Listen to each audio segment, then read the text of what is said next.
Good evening, everyone. I'm Ali Rosa Salas, Vice President of Visual and Performing Arts here at the Henry Street Settlement and the Director of the Abrons Arts Center. And welcome to Abrons Arts Center. So I'm gonna just get something out of the way. You might be wondering, like, where are we here? Like, what's happening behind us? And so we are currently behind in front of the set of Becoming Eve. We're hosting a New York Theater Workshop production of this show. And it's playing here until April 27th. So if you want to know more about the world of what's happening in the Playhouse, come see the show. And also, I want to invoke the presence of our president and CEO, David Garza. And he regrets that he can't be with us this evening, but he's doing something else that I feel like is really deeply intertwined with the conversation of this evening.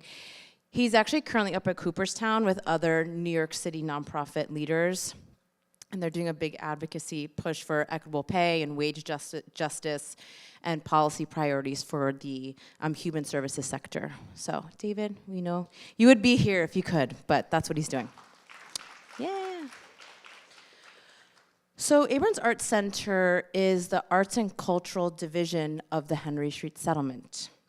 So that means that we are the only contemporary art center in New York City that's part of a social services agency. I think that's really unique. And today, we are gathered in our historic Playhouse Theater, which was founded in 1915. And it was founded in the vision to be the cultural hub of the Henry Street Settlement and of the Lower East Side. Henry Street Settlement's founder, Lillian Wald, she believed to her core that arts and culture are absolutely fundamental to the well-being of a person and of a city. So this theater has seen a lot in its 110-year history. It's really been the witness to the evolution of our city's political and cultural and social landscape. So I think this conversation happening in this theater particularly feels super aligned and really important, and we're in good company with all the ghosts and ancestors that have come before here, because there are those in this theater. So in 1975, the mission of Henry Street and their vision for the role of arts and culture in the settlement and on the Lower East Side really expanded both programmatically and architecturally, I guess you could say. So in 50 years ago, 1975, 50 years ago, wow, the settlement opened the Arts for Living Center right next door to us, that brutalist building. That was called the Arts for Living Center. And it was a it is a 40,000 square foot facility with theaters and gallery spaces and studios that was actually one of the first arts institutions in the United States designed to serve a predominantly low-income neighborhood. So I personally love Arts for Living and that name so deeply. And of course, it inspired the title for tonight's conversation. And we decided on it for two reasons. One, of course, like echoing the legacy of our organization, but also the really profound but direct call to action of that name, which I just love so much. So 50 years later, our name has changed to the Abrons Arts Center, but we remain committed to this vision. The vision that Lillian Wald had and so many community members have held since, which is really the core belief that what makes New York City the incredibly special place that it is the creative ingenuity of its people, period, right? So recently, a peer of mine who, like myself, is born and raised in New York City, like this is it, this is our home, right? He said something to me that has stuck with me ever since he told it. He said, "You know, Allie, New York is not promised to anyone." And I was like, ugh. But it really hit a profound chord, right? Because I think today, and while we have like a pretty full house for tonight's conversation, the reason why is There's a devotion to the city that a lot of us carry, and a desire to figure out how to continue to make this place a creative home. But I think that the question that is keeping a lot of us up at night is at what cost? So the Lillian Wald Symposium every year is a public forum that Henry Street Settlement hosts, that its purpose is for us to collectively reflect on critical issues impacting New York City and New Yorkers today. And so for this evening, for the 10th annual Lillian Wald Symposium, which is amazing. We've been doing this for 10 years. That's incredible. We're gathered here to center the question, can artists survive in New York City? And we're going to get into that. I'm genuinely curious. I want to know. So I'm thrilled to welcome this absolutely outstanding group of people who I admire deeply, and I know so many of us sitting here want to hear more from, who each offer a really unique perspective on that question. But before we get started, I'm done talking in like a minute, I promise. There are just a few people I need to thank. The incredible team who made all of this possible. Our public historian, Katie Vogel. Yeah. Thank you, Katie. The Henry Street and Abrons communication teams for all their stewardship. Our VP of Marketing and Comms at the Settlement, Barbara Cancelbaum. Yeah. And of course, all the arts and cultural workers of the Abrons Arts Center, our producing, production, and operations facilities teams. You make everything we do possible. Thank you, thank you, thank you. And then, of course, our ASL interpreters tonight, Candace and Janice from Sign Nexus. Thank you so much for joining us. And finally, I'll remind you all again after tonight's conversation, but we will have a reception in our gallery, so please stay with us until the end and continue the conversation in our gallery. And now I'm going to pass the mic on to Valentina DeLisa, who is the news editor at Hyperallergic, and will introduce our panelists and get the conversation started. Thank you so much for being here.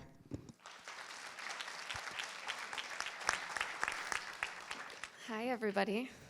My name is Valentina DeLisa. I'm a journalist and the news editor at the arts publication Hyperallergic. So we're here to talk about a topic that's very close to me and the work that my team does every day. In our daily reporting at Hyperallergic, we're seeing more and more artists who just can't make ends meet in New York City. We're seeing layoffs across cultural institutions that employ artists and art workers. And still, our community finds ways to not just survive, but thrive. What I wanted to say before we started is that in addition to these challenges that are specific to New York City, we are seeing the federal government's attacks on arts and culture nationwide. In the last few months, my team and I have reported on the many ways in which Trump's government is taking an axe to cultural funding and distorting history to exclude Black, Indigenous, trans, and other perspectives. We're witnessing firsthand the ways in which these policies are directly affecting artists, from grants rescinded to exhibitions canceled. Artists also fear persecution on the basis of their public activism or immigration status. Many of them are too afraid to speak publicly for fear of losing their livelihoods. So, as we consider how New York City's artists might overcome obstacles like housing and access to institutions, in such a diverse city where art and politics are often entwined, I just wanted us to keep these national tensions in mind. And without further ado, I'd like to introduce tonight's panelists in the order that they're sitting here. So to my left, we have Sharon Zukin, who is an author and CUNY sociologist who studies gentrification and is working on a documentary film about the Soho artist community between the 1970s and today. Next to her, we have Anne Del Castillo, Senior Policy Advisor for Creative Sector Strategy at the New York City Department of Cultural Affairs. And then we have Maura Cuffie-Peterson, Director of Strategic Initiatives for the Guaranteed Income Program at Creatives Rebuild New York. Sorry, actually, that was, excuse me. Actually, sorry, next to Anne, we have Ashley Ferro-Murray, not Maura. We have Ashley Ferro-Murray, who's the program director for the arts at the Doris Duke Foundation, where she oversees grant making for the foundation's support of performing artists. And then for the sake of repeating, we have Maura Cuffie-Peterson, director of strategic initiatives for guaranteed income at Creatives Rebuild New York. And then, of course, we have Nile Harris, artist and former Abrons Arts Center performance AIRspace resident, whose amazing performance you saw just now. So, thank you. So Maura, I wanted to maybe start by having you situate us a bit in the topic. You know, we always hear that artists are leaving New York and that New York City is no longer livable for artists, and we're all maybe just a little bit too nostalgic about the eras of the $150 a month lofts. But your organization, Creatives Rebuild New York, helps artists in New York City with programs like the recent Guaranteed Income Pilot and other forms of support. So based on your experience and your research, are artists actually leaving New York City in significant numbers? Or are they staying and it's just harder to make ends meet here? Right into it, right? Right into it. We got this. Just an hour, no time to waste. We got it, okay. I want to also just say thank you for having all of us here. It's wonderful. We love Abrons, we love Henry Street so much. Creatives Rebuild New York had the real pleasure of partnering with Henry Street in a couple of ways. Ali Rosa Salas served on our think tank as we were designing our programs. Ashley Young and the whole team at the Dale Jones Birch Neighborhood Center offered benefits counseling to hundreds and hundreds of our artists. So this is a really special and important place, and I'm really privileged to be speaking here today. As you said, Creatives Rebuild New York was a $125 million initiative. Was is the important verb here. It was always intended to be a short-term initiative, and we're just in the process of winding down all of our activities. We supported 2,700 artists all across the New York State, many of which, of course, reside here in this city that we cherish so much, with a guaranteed income program. So that's direct cash, no strings attached, monthly payments for 18 months for 2,400 artists, and then an artist employment program. So we're talking salaries, benefits, all the good stuff that all of us deserve and need, right? And to the question about are we leaving? Are they going? Are they staying here? What's happening with our artist community? The way that I see it is it's really a yes and a yes. Yes, artists are leaving New York City and New York State because of affordability, and yes, artists are staying in New York City and New York State because they can't afford to leave. I recognize this is a big contradiction, but I see that contradiction as opening up a layer of inquiry that we might be digging into this evening, right? About the economic conditions for artists. So I have some data points that might help us get going. The first of which is that Creatives Rebuild New York was born out of a pandemic context. We started in 2021. Do you remember what that felt like? 2020 going into 2021, it was rough. It's rough now. It was also rough then, so not trying to compare. And we had, when we opened applications, over 22,000 people applied. 22,000 people.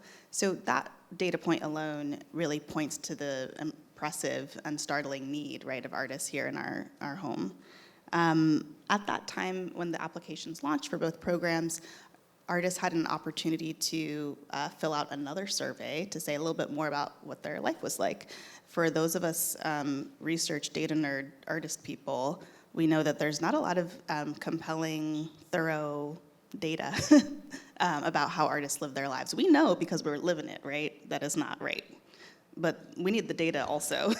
You know what I'm saying? So we had 13,000 people respond to that survey, which is also significant and important and exciting. But the results are pretty yikes, like very yikes. You can read all about this on our website. That data is publicly available in a couple of archives. I'm going to read a couple points out. Almost 60% of respondents had a household income of less than $25,000. So to compare that, the median income in New York State is $81,000. So that's like not good, guys, right? 2/3 of artists who responded to that survey had no emergency savings. When you drill down into important demographics like race, it gets even worse, unfortunately. So only 1 in 5 Black artists have enough cash to cover emergencies compared to the 1 in 3 artists overall. So I'm painting a bleak picture. That's not what I try to do every time I come on stage, but it is important to contend with the realities that we face, right? These economic conditions. I think sometimes we have these novel, nostalgic understandings of who are artists and what do they do, but we live in this city, this brimming with creativity, and we ought to be working with the understanding of how artists' lives are actually lived versus how we think that they are lived. I think it's so interesting what you said. We can't afford to stay, but we can't afford to leave. It's such a perfect encapsulation of what I think a lot of artists feel in this city. Sharon, now we know that New York City and the Lower East Side have long attracted artists because it's New York City, right? It's a thriving community, and there's a concentration of art spaces and an openness to experimental art forms. But we also know that the same things that attract artists can then turn around and cause the decline or the demise of an artist community. So can you help us understand, when did this start happening in New York City in Lower Manhattan, and who's responsible for this phenomenon? Well, first I have to respond to Maura's data points. That reminds me of a comment that Lynn Segalin quotes from an artist in her recent book about Times Square. The artist said, "We're often broke, but we're not poor. But now we're seeing artists who are both broke and poor." So that's a wonderfully interesting connection with the Lower East Side, which, as we know, because of the history of the Henry Street settlement, has always been a low-income area for working-class people. But that's exactly the kind of area, as we all know, that is disinvested, financially devalued, where artists can afford to live. And artists don't usually make the demands for amenities and services that most other people make. So they're willing to, in general, artists are willing to put up with much worse living conditions than their higher education and cultural capital would suggest. So those factors have drawn them for a long time, at least since the 1940s and 1950s, to Lower Manhattan. Although it wasn't until the late 1960s that there began to be a concentration of artists in the area that we now know as Soho. Many of you have heard about Robert Moses's ill-fated plan to build an expressway across Lower Manhattan, more or less across Broome Street, which would have destroyed a lot of the buildings of Soho and the area south of Soho. But it would have been really convenient for people and trucks moving between New York and Long Island, I should say, and New Jersey, and for people who work in the financial district, meaning high-income people. So there was already in the 1950s an expansion of office buildings from the financial district northward. There was a movement of manufacturers out of the area north of Canal Street, and a very tense kind of vacuum created by this plan that seemed never to die of building an expressway across Manhattan at that point.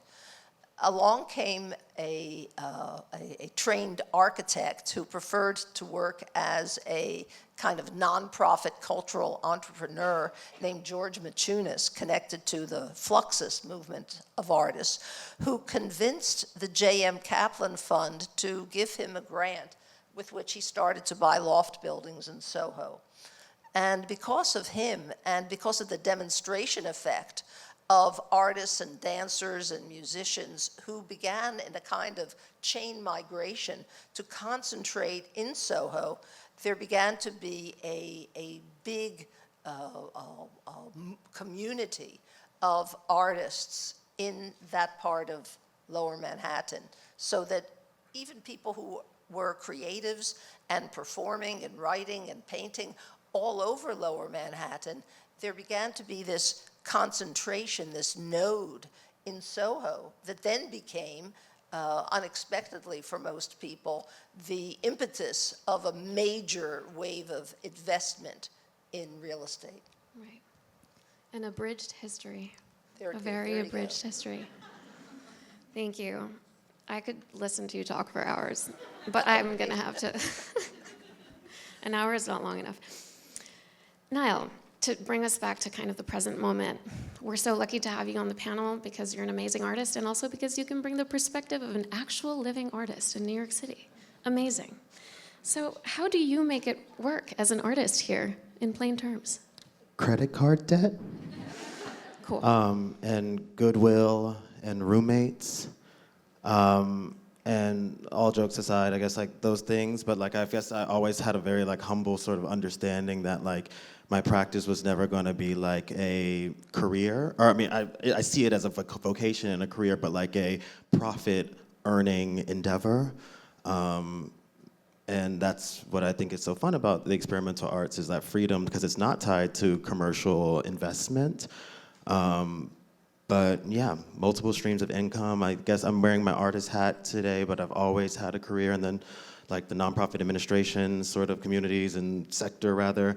And I always had an interest to like how money works in our communities and in our sector. So I've always worked in like development and always trying to figure out how like to fundraise for my shows that way.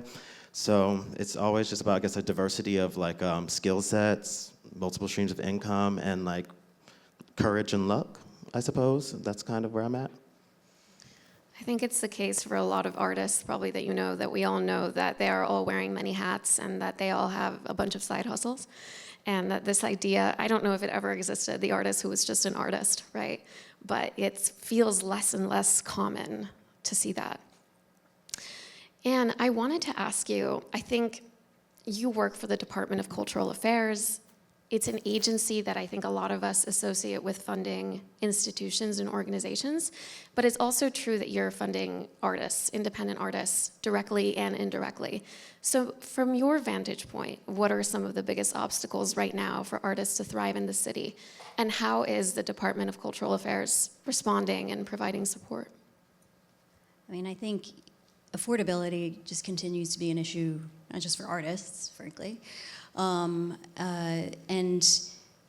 that's not something that we are tasked with managing at Cultural Affairs, but what we do well and what we've done well for the better part of almost 50 years, I think next year we turn 50, is fund arts organizations, nonprofit cultural organizations. This year is our biggest budget yet. We're slated for $254 million. We provide grants to over 1,100 organizations throughout the city. And while we are funding organizations, those organizations are creating jobs and opportunities for artists throughout the city.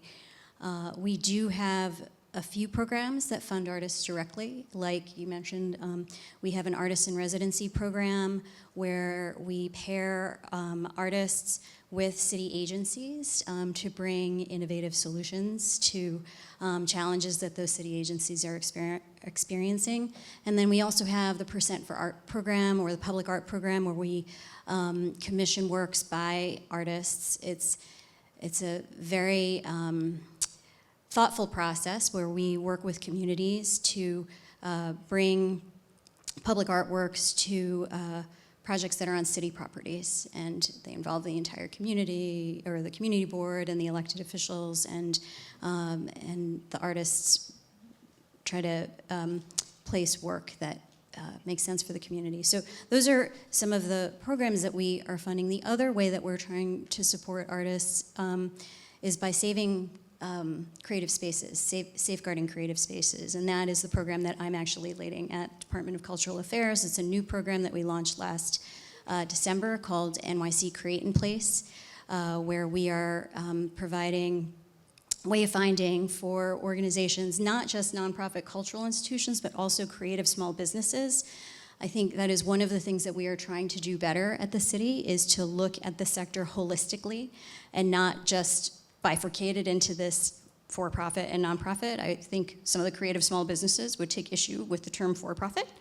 And so we are looking to marshal the resources of city government. You know, DCA is the largest funder of nonprofit cultural institutions, but the weight and the responsibility for supporting New York City's creative economy cannot rest solely with our agency. We have economic development agencies like Small Business Services, the Mayor's Office for Media and Entertainment, but it really, one of the things that we're doing through Create in Place is to establish an interagency task force that is thinking about how do we better support the creative community as a whole. How do we safeguard these spaces? What are some of the existing city programs like Small Business Services technical assistance, various incentive programs at the state and city level that we can connect organizations to so that they're continuing to retain their spaces and provide jobs for working artists.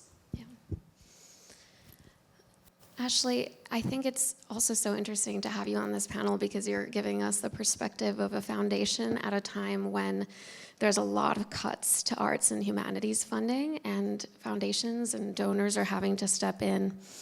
So how is the Doris Duke Foundation's funding priorities changing in light of New York City's affordability and in light of the government's, cuts on arts and humanities, and also the government's crackdown on certain types of art? Are you changing how you approach your work? Yeah, thanks for that question, and thank you for having me. It's a real pleasure to be with all of you today and to share space with my fellow panelists. And it's a good and urgent question. What I will say is that the Doris Duke Foundation's values and commitment to creating a more creative, equitable, and sustainable future have not shifted or wavered at all. And we're continuing with our work and with the urgency that we've always brought to the work.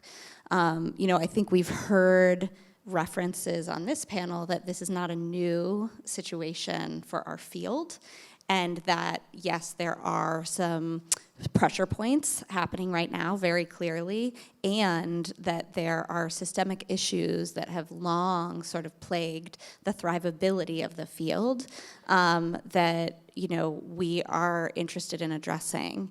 So we have, in the arts program at the Doris Duke Foundation, we have two central strategies, and one of the two we call creative labor, creative conditions. And it's really focused on this premise that artists need a social safety net in this country. And while we are a national funder of the arts, New York City is a creative hub of our country. And so we're often thinking about how is New York City a microcosm of how we would want artists to be able to thrive in this country? What does thrivability look like? What does it mean? Is it even possible under current conditions? The genesis of this focus area is a legacy program of ours called the Doris Duke Artist Awards, which are grants that are unrestricted. Now they're individual grants of up to $550,000 to 6 individuals a year. And what we find is that artists need these unrestricted funds to be able to cover housing costs, pay off debt, pay for a surgery that's been put off, start that emergency fund, think about retirement for the very first time, invest in elder and child care responsibilities, and that these unrestricted funds oftentimes are making up for what is a lack of social safety net in our country. So what we're trying to do with the creative labor, creative conditions strategy is to systematize or help to advocate for systematizing that kind of support nationally in a way that would then have a benefit specifically to New York City-based artists as well. Thinking cross-sectorally about things like gig worker employment protections, because we know that so many artists are wearing multiple hats and are gig workers in this economy, thinking about employment protections for freelancers, thinking about universal basic income and how to use this moment to lay the groundwork for future progress that we know should be achievable. So it's a mixture of staying responsive to this moment and making sure that we continue to invest in systemic change over the long term. What I hear you saying is that we need to take down capitalism. Is that more or less? Thank you. Am I right? No, on a serious note, Ashley, thank you so much for emphasizing that what we really need for artists is what we need for so many human beings, right? For all human beings, the basic necessities.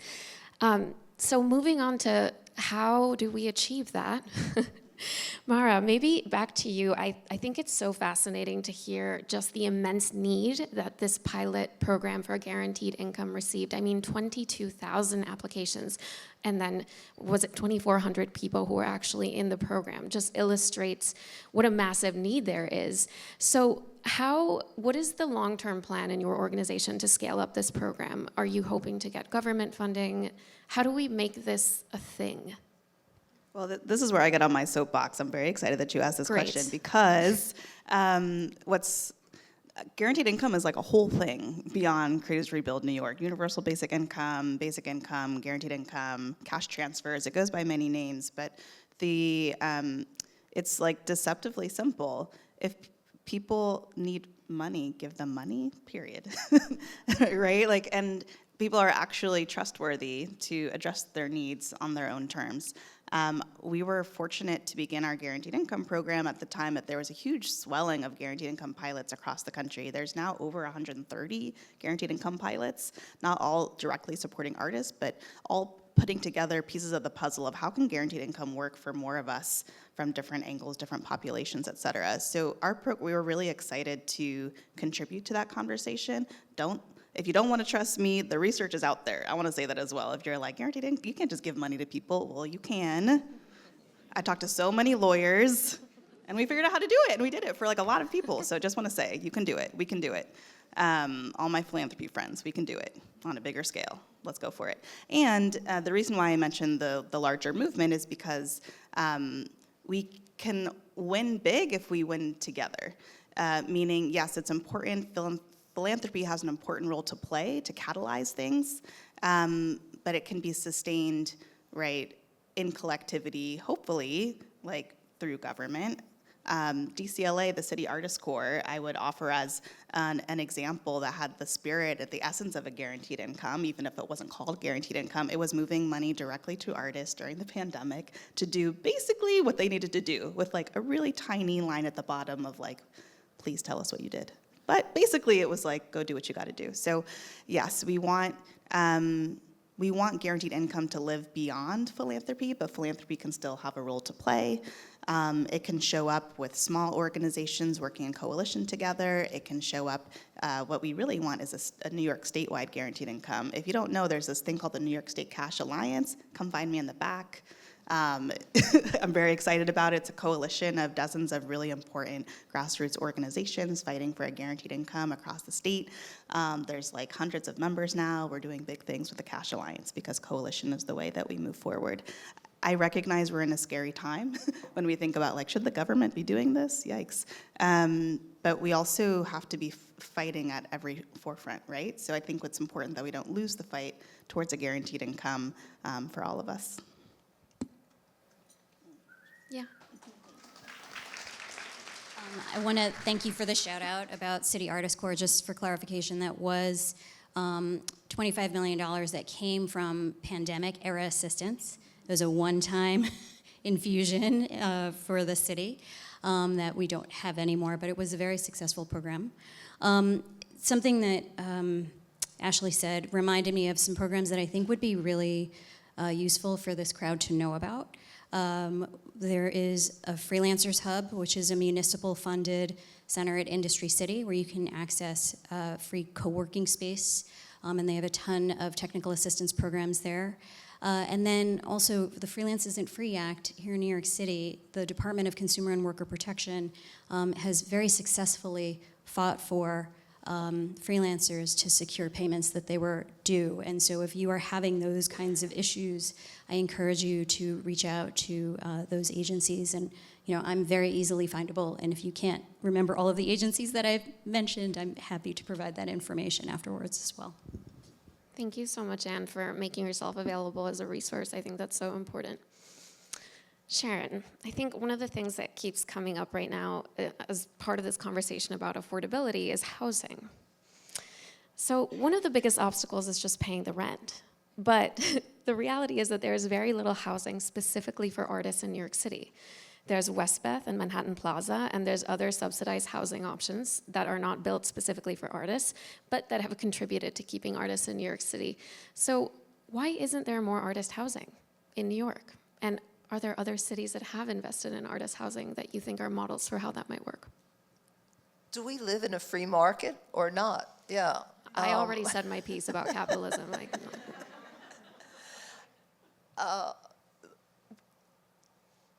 First of all, New York City does not control rent laws. New York State does. That's the structure in which we all operate. Number two, New York City does not build housing. New York City depends on private real estate developers to build. So that, and I know I'm sitting next to someone who works in the city government, but I don't care. So excuse me if I misspeak. The city government, no matter who the mayor is, depends on persuading real estate developers to build some affordable housing, if they please would. And then the real estate developers do what they call penciling it out. That means they tell the city government and community groups and anybody else who's interested how much affordable housing they're going to contemplate building. And then they try to get around whatever number of units has come up. So that's the general situation in which housing is built and governed in New York City. It's not a very favorable one for anybody, especially not for renters. Number two, the two housing projects that you mentioned, Manhattan Plaza and Westbeth, are just about 2/3 of all the housing for artists that exists in New York City. There's a former public school in East Harlem that was converted to affordable housing for artists, PS 9 on East 99th Street by AIRspace, a nonprofit arts development organization that is centered in Minneapolis, but somehow never got traction in New York City. And as I think we've alluded to, there are so many people who need housing that they can afford, even halfway afford, in New York City, that it's impossible to put artists ahead of any other occupational group, hospital workers, transit workers, or delivery workers, in the queue. So the way I see it is not very optimistic. It's really not, I don't see a way to build housing, especially subsidized housing, specifically for artists in this city. What about a program like City of Yes in New York City? Can you talk a little bit about that? Do you feel hopeful about it? And maybe you can explain what it is better than I could to the audience. Or maybe not. Do I feel hopeful about it? Why don't both of you Surely take this you question?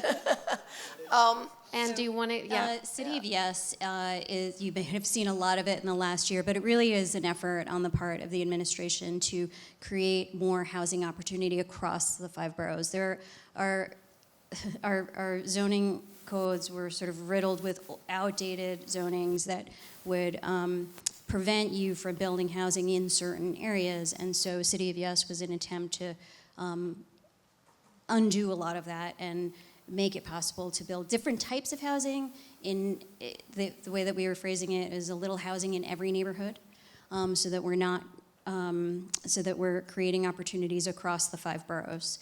It is certainly a tool. It's not necessarily going to fix everything, because then it takes time to build the housing, and there are obviously some more immediate needs. I do want to address the one piece about artist housing.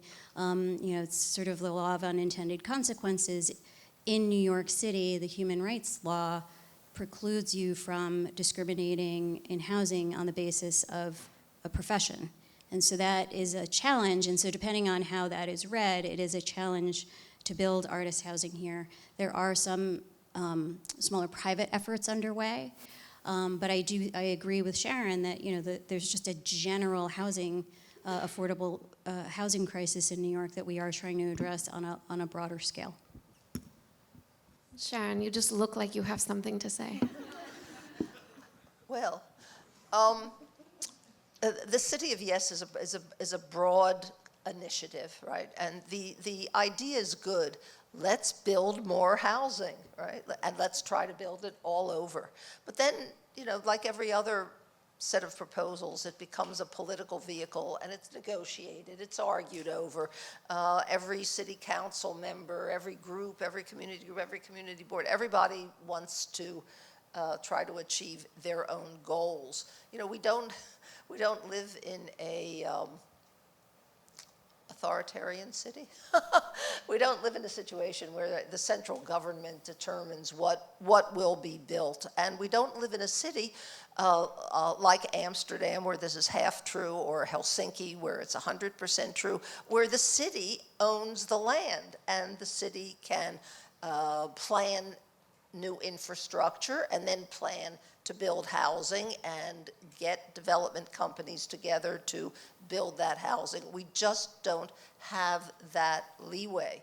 So again, we're back to persuading real estate developers to try to include affordable housing, and maybe artists will literally win the lottery a few times and get some of those units. I think one thing that's so interesting that you said, Anne, about not being able to discriminate on the basis of profession for housing kind of brings me back to something we talked about the first time we met before this panel, where, Maura, you had said that people forget that artists are also in other categories. Like, they're also single mothers, they are also people with disabilities, they are also immigrants, right? And so I guess this is kind of an open question, but I wanted to pose it to Ashley specifically. When it comes to the long-term sustainability of artists staying and working in New York City, how is the Doris Duke Foundation addressing that? But also, what trends are you seeing more broadly in philanthropy? Yeah, thank you for that question. Last June, there was a convening at the Ford Foundation. I was on the host committee with some colleagues from the Hewlett Foundation and the Mellon Foundation, and we convened funders of the performing arts nationally to really asset map across our institutions and talk to one another about not only what our funding profiles were, but also what other assets we had to bring to the table so that we could try to coordinate on what could look like a high-level mutual aid network. And I've been thinking a lot about mutual aid networks in this moment and sort of how they might help us to buoy. And I think that the arts community specifically has long worked in this way. I mean, I would say that the majority of artists are not touched by private philanthropy personally. And there are real limits to what private philanthropy can do. So I joined the foundation a year and a half ago. Prior to that, I was a working curator, and prior to that, I was a choreographer myself. And I think that we need to acknowledge the institutions and structures that artists have built and long used to create lives and livelihoods for themselves, and then try to figure out how we can help to support the scaffolding of that work and lift that up. So it's something that I'm really thinking about, and I'm hopeful because what I see in private philanthropy is communication and coordination during this moment. And so in terms of like trends that I see, I don't necessarily see one institution or all institutions taking the same approach. But what I'm hopeful for is that we can ecosystem build, and that if there is transparency between foundations, that we can help to try to coordinate and interrogate together and alongside of our colleagues in every part of the sector. And have some more openness. And I think that that's a trend that I really believe in trying to further right now, so that, like I said before, we can remain responsive and build sustainable infrastructures for the future. Does that answer your question a little bit? Totally. I guess I have one, just listening to you speak about this is so interesting. what do you think people misunderstand about what artists need? I don't want to speak for what artists need, especially because a year and a half into a seat in philanthropy, it's shocking to me how quickly distance embeds itself. And so though I have lived a part of my life as a choreographer and I am the daughter of a working artist, I think that artists are not monolithic.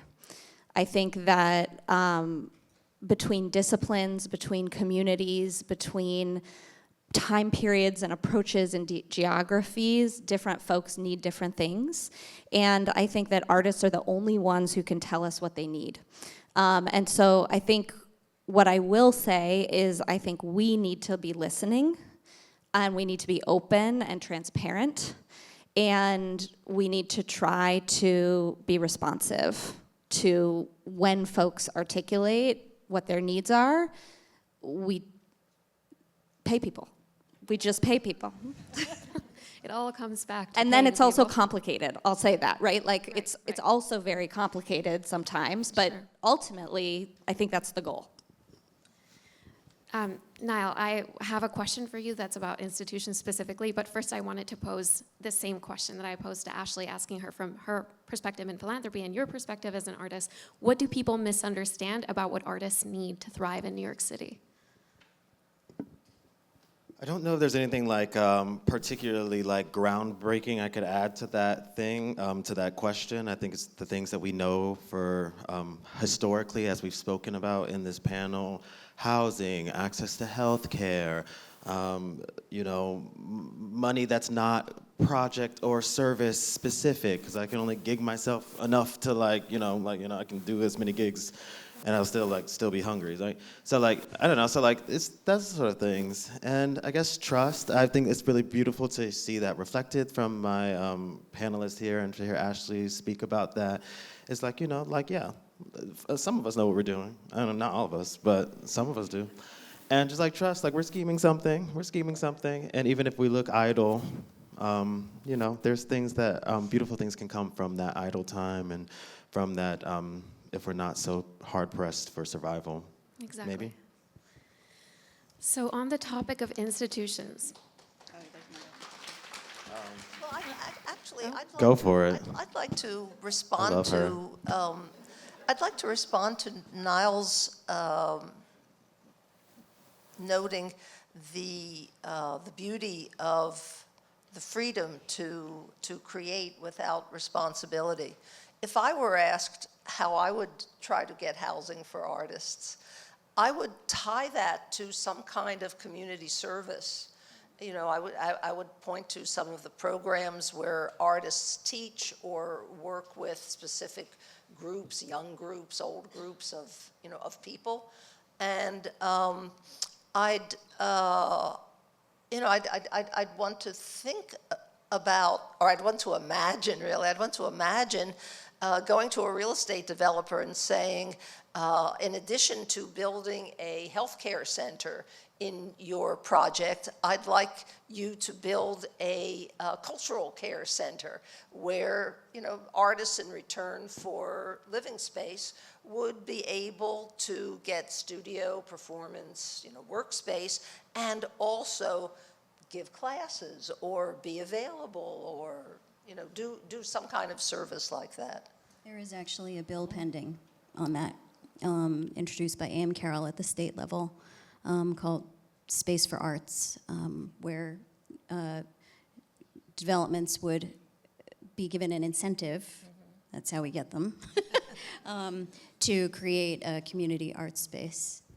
Oh, and I have a thought. This is about to the misunderstanding. I think it's I don't say it because I think it's obvious to some of the people on this panel, probably in this room as well too, that artists are small businesses as well, particularly in the performing arts sort of situation of it all. These numbers start looking really fancy to people. They're like, oh, didn't you get that $40,000 grant? I'm like, girl, I had to pay 10 people for 3 months of labor, and I'm all these subcontractors and all these things, and that sort of demystifying some of that. So I feel some of these figures get confusing to people who are not in the performing arts sector, and how expensive it is to mount a show. And I could get 6 figures worth of grants, and that would be a singular production that we would spend in like 6 weeks, and then I still need to pay rent. So just some of that sort of stuff.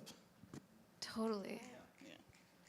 Please keep snapping, because that's really that's really important. And just to add on, like, think about all the other jobs that exist that we can have in the world. Like, imagine a job where the only way that you can put together your livelihood is if you apply to 20 to 50 grants a year that are all highly competitive.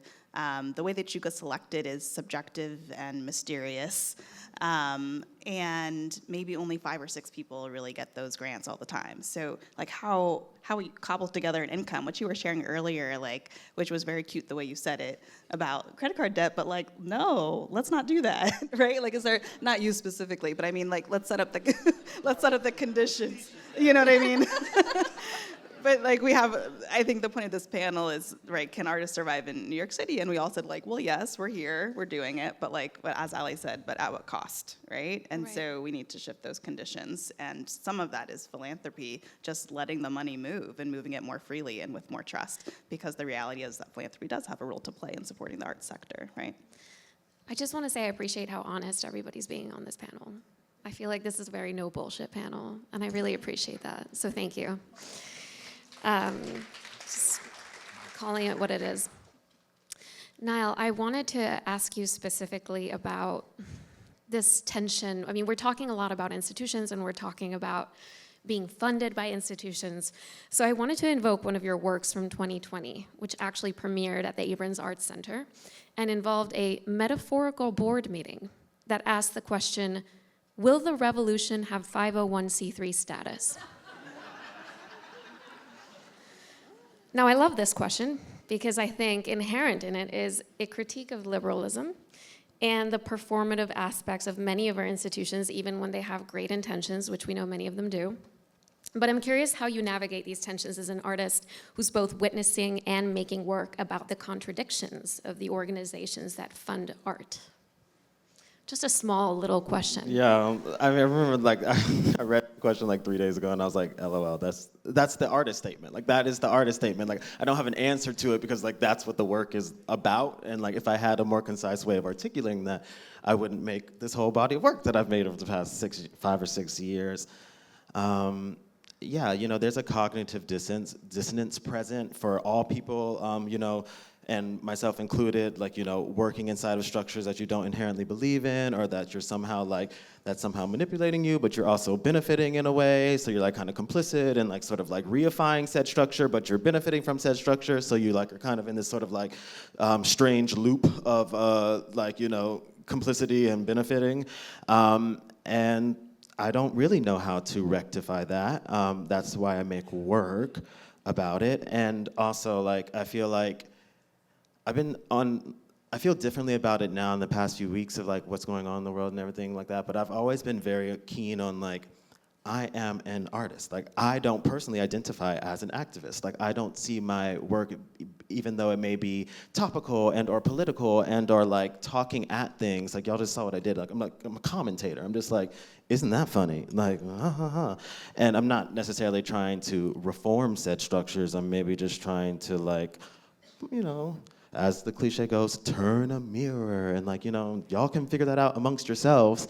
I'm just gonna be like, oh, da, da, da, da, da, da. But of course, like, you know, I do have desires for reform and change of these things, but yeah, it's just like making comfort with the cognitive dissonance of it, and also, like, for me, a tool to understand that sort of thing around institutionality, or if these structures that claim to have these sort of revolutionary missions can actually do that, is like some sort of mix of irony and faith.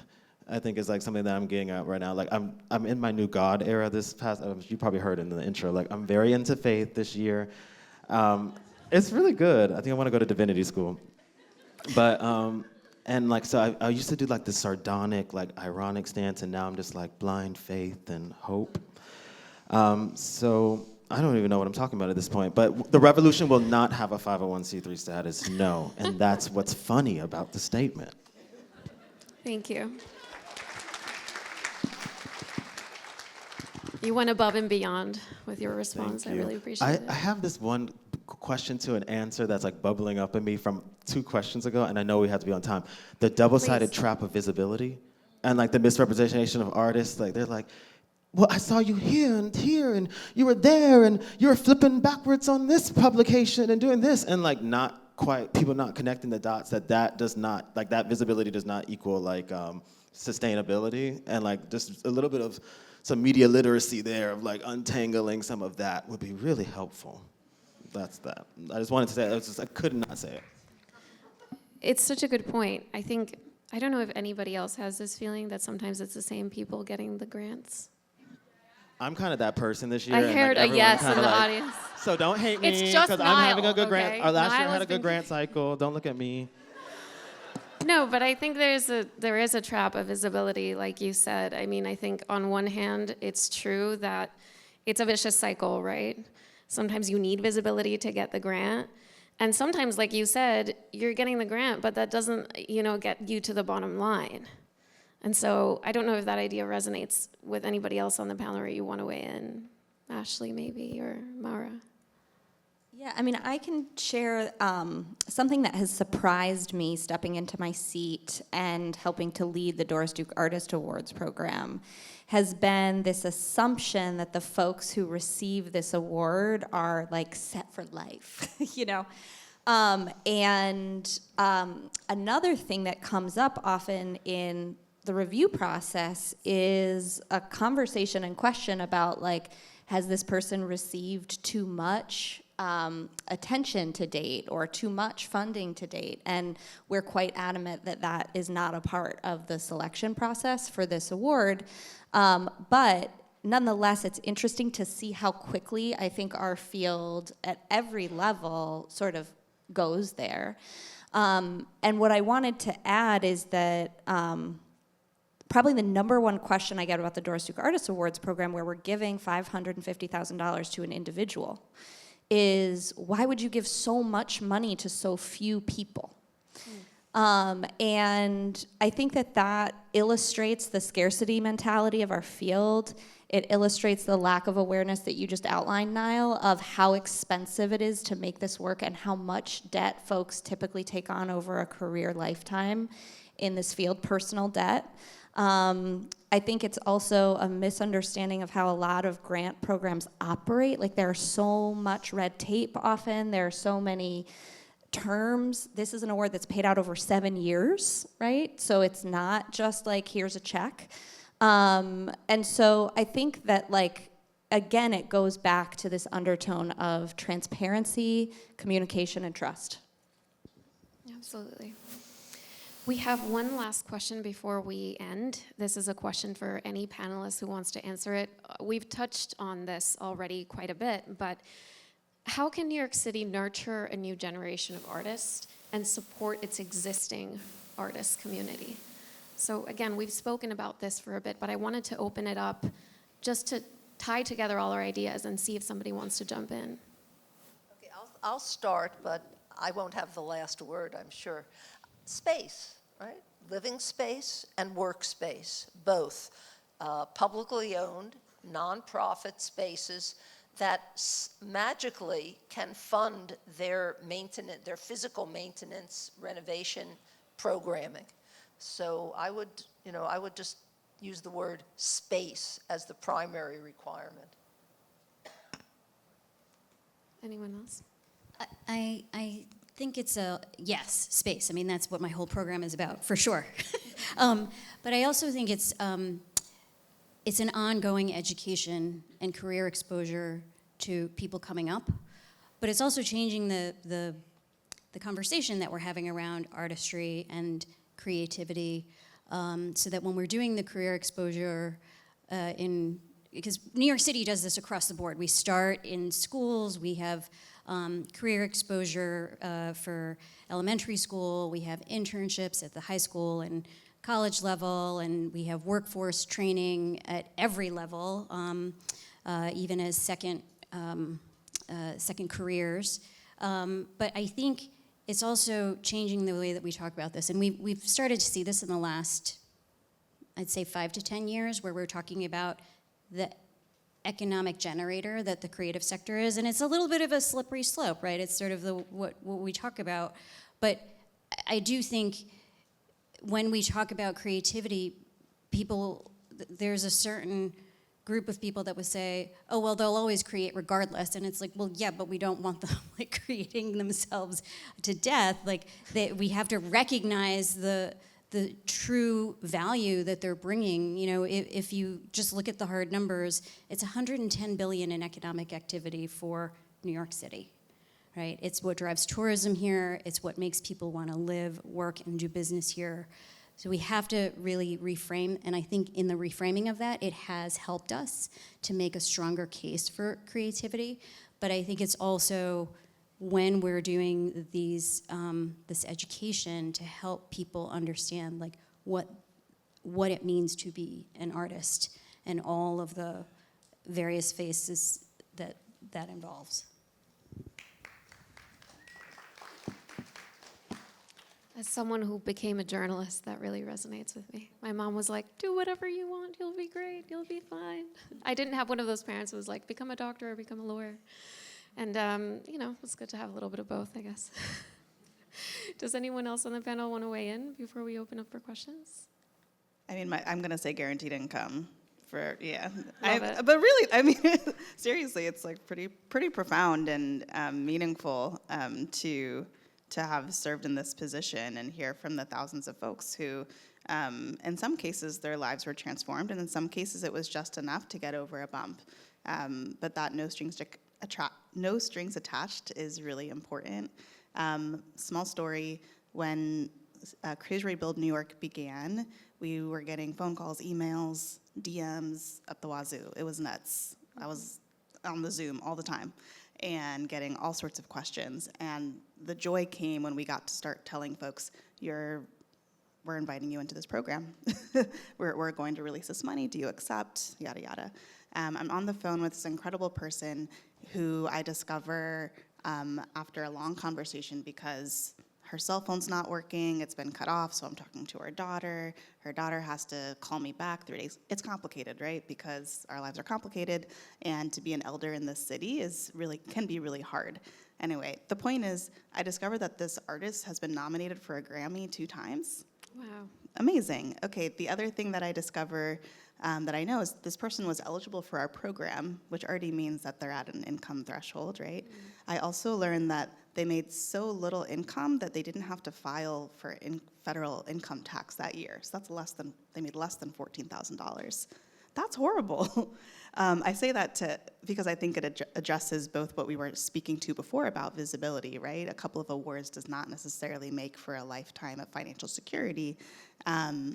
And also that in order to your question, for emerging artists, as well as I'm glad that the question includes our existing artists, right, to survive and hopefully thrive here, which we really need, we have to be thinking about safety net policies that support artists and everybody else too. Yeah, absolutely.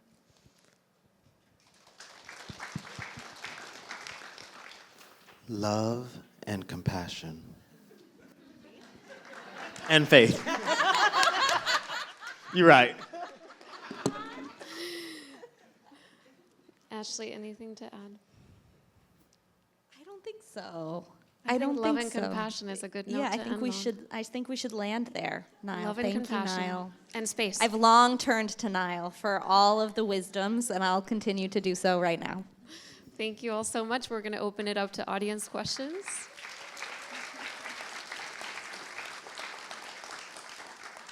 Hello? Oh, hi. My name is Tristan. So I am I'm an artist. I like entertaining people. I'm very funny. I like music. I do music. So my question is, and I try my best to piece it together as much as possible. It's kind of hard, but I have 2. So one is, how as an artist can we balance many jobs, because there's only so many jobs that you can choose to do. A lot of jobs are being taken by robots, AI. So it makes it harder and harder. And then on top of that, there's a lot of people who get cut from jobs. There's a lot of people who get put aside, regardless of how long they work there. But how can you balance many jobs while also being a creative, because you also need that time to be able to create, you know? And the other one is, how can we be artists but have to wait to be paid what is seen as enough? Because like Basquiat, he wasn't popping at first. It happened after, you know? And I feel like there's a lot of people who, not saying that they're lucky, but have reached that point to where they can get paid hundreds of dollars for whatever they put out, whether it be a shirt or whatever it be. But us as regular, you know, just day-to-day human beings, we get looked at as like, oh, it's not enough because you don't have a name. But it should be enough because it's just, you work just as hard creating something, more than just going and clocking in somewhere and then doing something repeatedly for somebody else. So I feel like, just like how you guys said that the nonprofit space, that's a beautiful idea, but how do we also implement what we create to be just as valuable as the time that we spend on things that we don't want to do? That's a beautiful question, and I can only speak to some of it. I feel like, for me, and I can only talk from my own lived experience, like finding jobs or working in places that like appreciated and valued the fact that I was an artist and wanted to employ me because I was an artist, and like trying to see that cross support sort of thing made it easier for me, so I didn't feel like I was like living that like Hannah Montana double life sort of moment. And to receive like that flexibility and compassion, love and understanding around like, oh my God, can I take off this week so I can go do a fantastic residency opportunity that I got? Again, as we know, like the nonprofit sector doesn't come with like, you know, fabulous wages, but with those like, the compromise you make there is flexibility to do other things. And then the dissonance, what you're saying around like the sort of like valuation sort of like disparateness is like, it's just dark-sided. Like, I don't know how, I still reckon with it. I was just talking to my friend, like, I'm trying to turn myself into a monumental painter because I feel like that would just be a better strategy for my ongoing survival. So I'm like in figure drawing classes, like, girl, like it's time to pivot. And also trying to figure out like just what money I'm leaving on the table in regards of just like, I'm looking at my operations, I'm looking at the things that I'm already doing. I'm like, this dumb crap. Like, I'm like merchandising, da-da-da-da-da. I'm really trying to figure out like, you know, we have this like, you work really hard on a project or a body of work or a thematic sort of thing. And like, it's kind of corny. Like I wouldn't necessarily do it. I know some people are like, you make a dance, and then you got the short film, and then you got the T-shirt, and then you got the podcast, and then you have the archiving project, and then you have the this and that and this. But it's really trying to, like, you know, I mean, this is one advice that you didn't seek, but some way I'm trying to, like, make sense of this sort of, like, valuation of my labor and creative labor, of just trying to find diverse ways of, quote unquote, again, like I'm using weird capitalistic language, but monetizing these, like, these creative endeavors and trying to find like some more support there. So that's one way of answering it, but like, I don't know, I'm sure they have a very different way of speaking to it as well, but that's my thought. Thank you. Between the question and Nile's answers and questions, we confront all of the structural issues of the economy today. I mean, replacement by automation, now in the form of artificial intelligence, you know, coming thick and fast for white-collar workers, professionals, and creatives of all sorts. The over-monetization of everything. I mean, it's every part of people's body and mind and creativity and presentation of self. Extreme competition for every kind of good. That's why nobody likes sociologists, because we only bring bad news.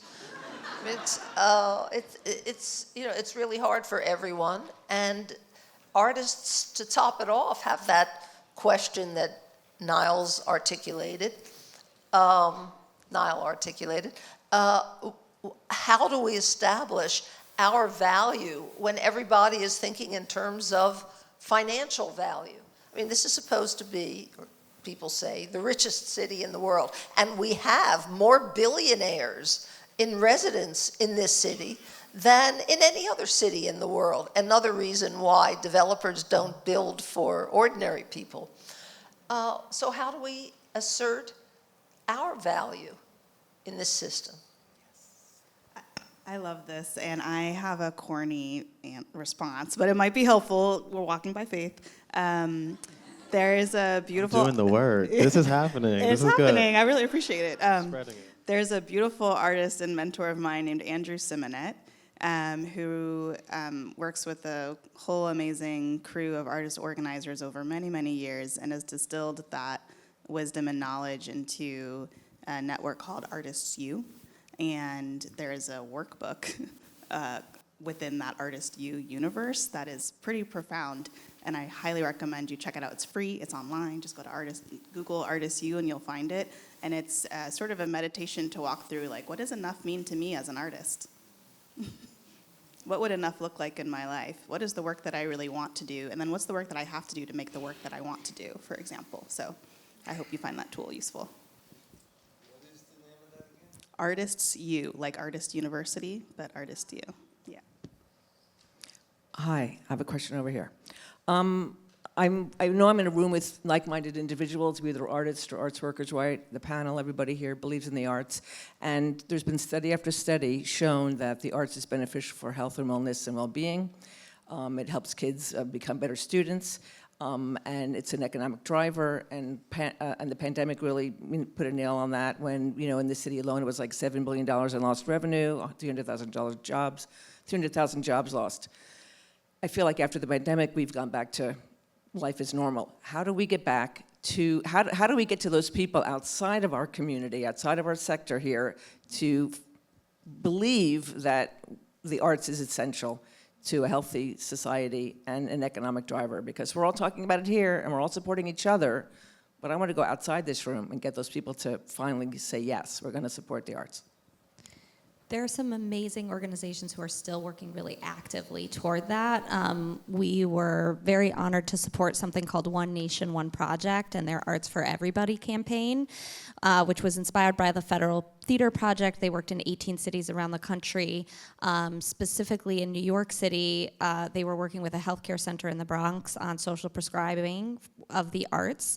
And that healthcare facility received a National Endowment for the Arts grant and is actively doing social prescribing. And, I think that One Nation, One Project is winding down their specific work, but at the Doris Duke Foundation, we are hoping to really continue that conversation through our Creative Labor, Creative Conditions platform. Our sort of tagline for that work is when artists thrive, we all thrive. And I like to put a big question mark after that because I don't think that we're existing in a reality where that's necessarily possible, where we have a common understanding of what that would look like. You were just talking about how individual that is and can be. But I do think we're seeing, speaking earlier to your question about trends in philanthropy, I do think that we are seeing attention from big national arts funders to this idea right now.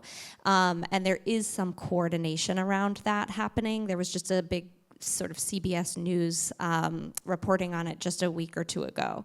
So I'm thankful to say I do think that conversation is alive and well, though maybe not quite as present as it was a few years ago. Can I just add to that?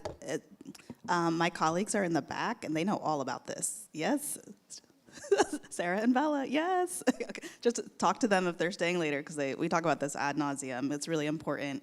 And the asterisk is that I think the arts sector also has to be thoughtful partners to other sectors, right? Rather than going towards needing things, coming to say let's work in solidarity. So rather than, for example, in my case, saying we need only a guaranteed income from artists, it's actually how can we part of a movement, a cash policy movement, where artists are included. There's also something very simple that people can do that I realize we don't. As I'm meeting with organizations that are experiencing space issues or challenges in managing their space, I'll often say, well, have you talked to your local elected official or your local city council person? And I cannot tell you how many times they will look at me and be like, I don't know what you're talking about. And I do think that that is a point of entry for a larger conversation about how we support this sector, how we advocate for this sector. You get a lot of mailings around election time, maybe like just remembering who actually got elected and then letting them know like that you are an artist that lives in their community. It goes a long way. And I think we can each do something in our respective roles to advance the conversations, that we bring it back to reminding folks about what it was like when we had the shutdown on March 13th, 2020, right? Hi, I had a very direct question about philanthropy amid the Trump administration. I am a filmmaker, currently working on a documentary about the taxi medallion crisis in New York, which is another issue that has been really indicative of the wealth inequality in the city. And my film kind of touches on a lot of the topics of the Trump administration, the targeting of undocumented Americans, among labor, targeting of union leaders, targeting of everyone who exists at the margins. And so my question is, in terms of philanthropic support for projects that do challenge the Trump administration's agenda. I mean, we just saw the NEH grant get rescinded, and it's been a really difficult time, I think, for many documentary filmmakers. I'm just curious if grant makers, you think, will become more conservative in this environment.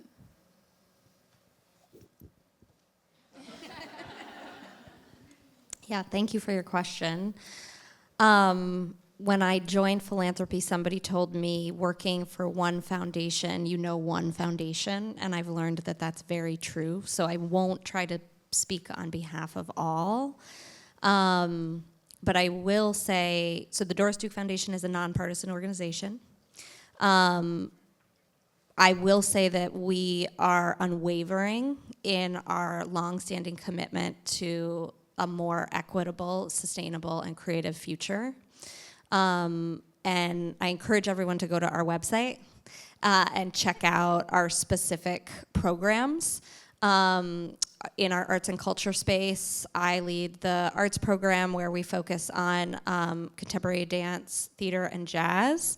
My colleague Zeba Rahman cares for the Building Bridges program, which is focused on narratives that combat Muslim hate in the US. And so, we have a lot of sort of cross-cultural, artistic, and creative conversations at the Doris Duke Foundation. We also have national programs in child well-being, the environment, medical research. And so this is a real, moment for us to commit to the work that we've long been doing. And we are doing so in a really cross-programmatic way. Which I'm very excited by, and it's allowing us to be responsive in dynamic ways. Sorry, I'm also reminded of something else. We actually have our open call at Cultural Affairs for the Cultural Development Fund.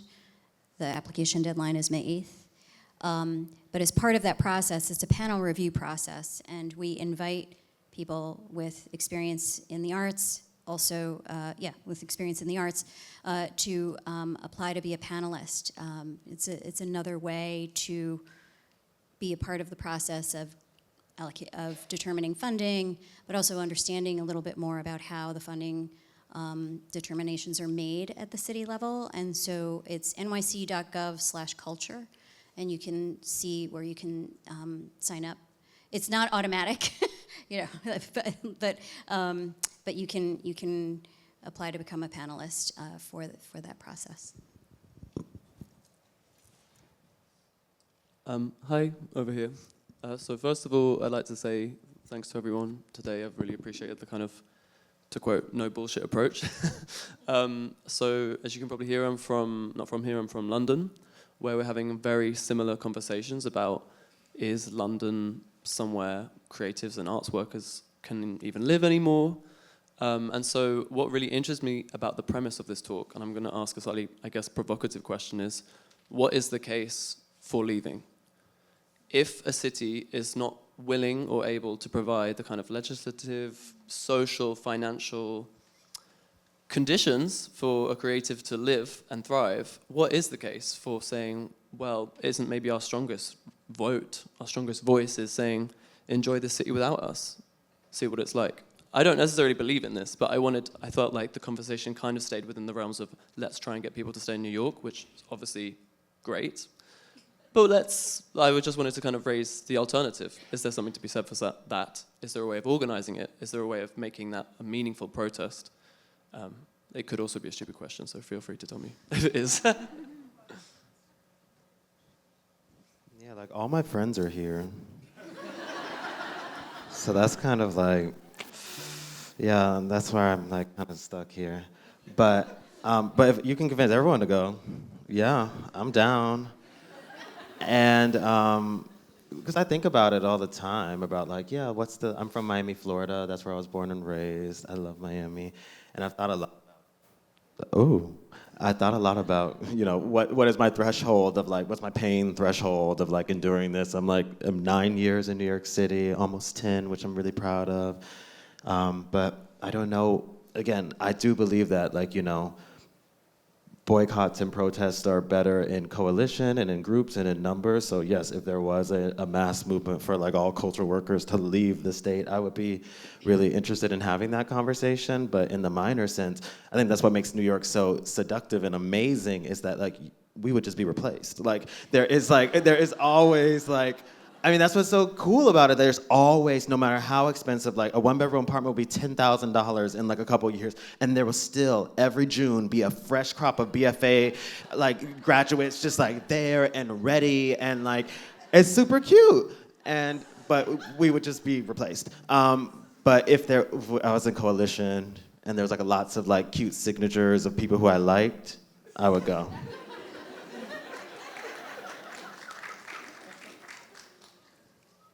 It's interesting that our friends from across the ocean come and pose the same kinds of problems that we see here. Yes, I've heard and read that creative artists are leaving London or living on the extreme outskirts of London because it's really expensive. I mean, the last time I was in London a year ago, I was taken to Hackney Wick, an area that a little bit like Bushwick, I guess, where the public sector has invested a lot of money to build educational facilities in the former 2012 Olympics Park, and there are real estate developers building housing in renovated industrial spaces that until recently were places for artist studios. And the artists have got priced out there the same way that they have got priced out of similar neighborhoods in New York City.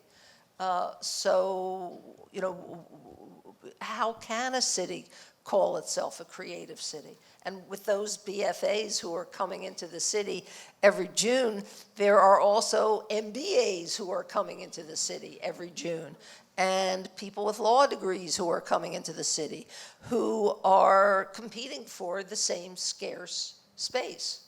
So, you know, there really has to be more than a movement within ordinary people or by ordinary people. There has to be movement within the people who buy art, who are interested in art, who are interested in living in a city that calls itself a creative city, a city that has some energy. I mean, I think that speaks to something somebody said earlier. The responsibility for the success of our artists doesn't rely on any one group. It's not solely the responsibility of government. It's not solely the responsibility of the artists who are seeking help. It's not solely the responsibility of philanthropy. It really does, I mean, at the risk of sounding really hokey, it really does take a village to do that. You know, this is a personal story, and I feel like it has some relevance. You know, when 9/11 happened, I was actually I'm born and raised in New York and very proud of it. But I lived in Austin for about 5 years and was thinking of making a life there. And when 9/11 happened and everyone was leaving New York, I was like, oh no, I gotta go back and help. And I didn't know I would end up working in government, but while everyone was running away, I came back with my family and have been fortunate to have the privilege of working in government.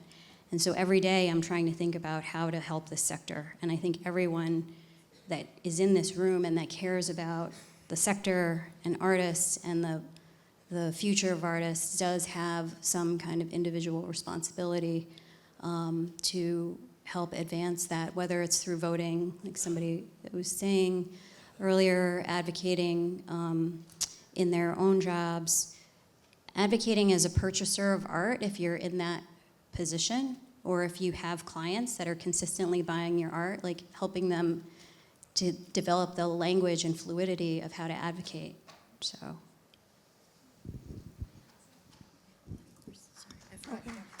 No, it's okay. I want to add, I'm not a panelist, but just from my perspective as an arts journalist, one thing that I see a lot and that we kind of spoke about in our panel was people are afraid to say that they have need. In our field, specifically in the arts, I see a lot of people who want to present this mirage that they are doing well. Prime example, you go to an art fair, maybe it's an independent art fair, maybe they're mid-career and emerging artists being represented there, and you ask the galleries if they're selling, and they're telling you, we're selling, we sold the whole booth, we sold it all. And I do love it when we do have cases where people in our ecosystem will go out and say, actually, I didn't do so well, and here are my needs. And I just wanted to put that out there because I think it resonates with some of the things we've been discussing, right? How can we become more vulnerable? And look, I get it, capitalism makes that hard. But I do think there is more room for vulnerability in our field.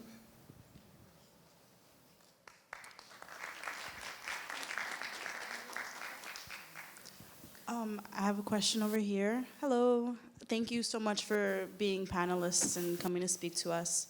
I guess my question is, how much of the artist economy is reliant on the native New Yorker artists versus the artist that comes into New York to pursue art on that, whether it be a national level or a worldwide level?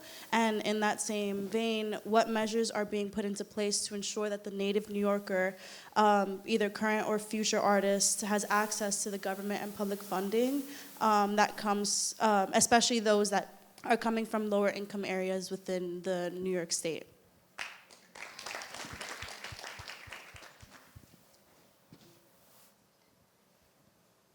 So one of the, part of the reforms that we enacted at Department of Cultural Affairs was so that we could ensure more equitable funding by lowering some of the thresholds for funding. By actually this year, we provided increased funding for the local arts councils because they really are closest to the artists and arts groups in their neighborhoods. So at the city level, we are working in that way. And then I just saw that the state announced a new grant program today to provide more grant, and granted that's statewide, but it will certainly have benefits for city artists as well. I do think there is a desire to nurture and support our local artists. What the breakdown, I'm not sure if that's available, maybe Creatives Rebuild has it, but one thing I wanted to point out is what's a little difficult in terms of measuring artist populations is if you, typically the way they do, the Department of Labor does that is by NAICS codes, which I don't know what it stands for, I just know that that's the code that they use. And often people are not identifying as artists, they're identifying as administrative professionals or as hospitality staff. So there isn't a way to pinpoint exactly who is an artist, and that is one of the challenges that we face in advocating for the sector. I don't have that breakdown. I don't know everything, but I do my best. And I really appreciate that question. I want to take it in and chew on it, and I want to ask that question to everybody working in a seat of or a position where they have some power and some oversight onto how money moves. I think that's really important. One thing that CRNY contended with miserably, meaning that it was really hard, and I don't wish it on anyone, although it should be iterated upon again and again, is who gets to be an artist? How do we define that, right? If we're doing an open call, which we really believed in, and I still believe in, the point of a guaranteed income wasn't to like pit artists against each other and to say, let's see who's the best artist. Those are the ones who should get the guaranteed income. It's really anti-meritocracy in that way. But then also, how do you contend with the immense need across the state, really, right? And then boil down into like a definition of an artist, who counts as being a New Yorker, right? And what does financial need mean? So I don't think we answered those questions perfectly, but we really tussled through it with a think tank. So we had, I think it was like 20, almost 30 people who convened with us for 3 months before we even launched the program to try to come to something that felt honest, meaningful, and representative of this beautiful place we live. But I think we should continue iterating on what is it, how do we ensure that the native New Yorkers who created the culture that we so desire, that we cherish, and that we consume are benefiting as much as, right, artists who come to live here because of the beautiful culture that's been created. So thank you for that. This question about how to help what we call native New Yorkers is the same question that people face in the tech industry, believe it or not, or in any other field where people are constantly coming in and pollinating, right, you know, the creativity of native New Yorkers. And there's a real set of issues about how do you bring, let's say, CUNY graduates who are pretty much native New Yorkers into the tech workforce, into the well-paying jobs in the tech workforce, when there are so many people coming into New York City with more elite educational credentials who are going after those same jobs and maybe have more experience or more contacts in tech, even if they're coming from overseas. So this is a question that I think every field faces. How do you bring up New Yorkers while also encouraging good people to come into the city? We probably have time for one last question. Hi, over here. Thank Or you. maybe two. Sorry. Thank you so much. I'm wondering, some of the things I hear, I'm working as an artist and have many other jobs, if sometimes with regards to not only the programming and the grants, but the institutions, is that specialization might hamper abstract thinking, in that so many artists I know had to develop other skills in order to survive that make them very dynamic, capable people that can also offer many things. And something that was interesting to me during COVID was the Shaw Festival up in Canada created a group of actors that not only were in the season, but when they weren't on stage, they worked in development or marketing, because actors know how to talk, right? And so this idea that you could take someone that has this amazing skill, but that not just, and this could be anathema to some artists who maybe are like, don't make me do that, I don't want to do that. But I know so many artists who were saying, I would love a paycheck for a year. And sure, I get to act, and I also get to work for that same company in this different capacity. And I wonder if, not only from a hiring standpoint, but these institutions who, we specialize in this one form of art that we show, but what if we also offered, you know, of course there's education, there's classes, but like Henry Street, which stays so active and diverse and dynamic, can we maybe push or financially incentivize these larger institutions to make their offerings more diverse, to offer a little bit more of those diverse opportunities? I wonder how feasible that is. But I do think that there needs to be a little bit more abstract thinking with regards to how artists can be embraced and supported.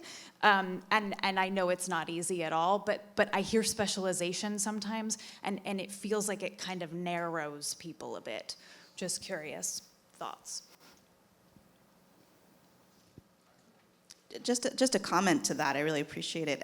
I've talked a lot about the guaranteed income work at Craze Rebuild New York, but there was also a really profound, meaningful artist employment program that was in the lineage of the Comprehensive Employment and Training Act of the 70s. So this is like federal, like real policy that was like artist jobs, like salaries, benefits, all of that. And so the artist employment program that my amazing colleagues oversaw at CRNY kind of calls into question a number of things, like what's an artist's job? What is it? Is it making the work? Is it supporting a community organization? How do you divvy up the time in a quote unquote 40-hour work week, right, between art making and serving a community? And so I think there's a lot of people, and maybe you can speak to some of that, who are talking about what I hear you saying is, it feels very corporate to say it, but transferable skills, right, in a workforce development context. So there are definitely, and I appreciate the call to think more abstractly about different ways that we can support artists. And all my comment is just to say I think there are aspects of that the glimmers of that I see that maybe could be amplified and supported more, so that more artists can be supported in multiple ways rather than like a one-size-fits-all approach. Yeah, I also appreciate that question, and it's something I wrestle with often, because as we identify more places where artists can be workers and laborers, right, using their skills as artists to benefit other industries. I mean, we've heard about this from a few questions now. I'm often torn because yes, I want to support that and encourage institutions to support that and encourage other fields to support the employment of artists. And I do think that we are interested in advocating for a world in which you can be an artist, full stop. And so I think it's a yes and while we're here, right? I think we have to move through this. But I sort of choose what I say depending who I'm with, I guess is how I would answer. Because I do think we need to shift the valuation of arts in this country so that folks understand that being an artist is a valuable contribution to society and that you don't need to have transferable skills. While also sort of underground seeking out opportunities for artists to make a living while we're doing that work. It can't be fully underground, but yeah, I hope you know what I mean.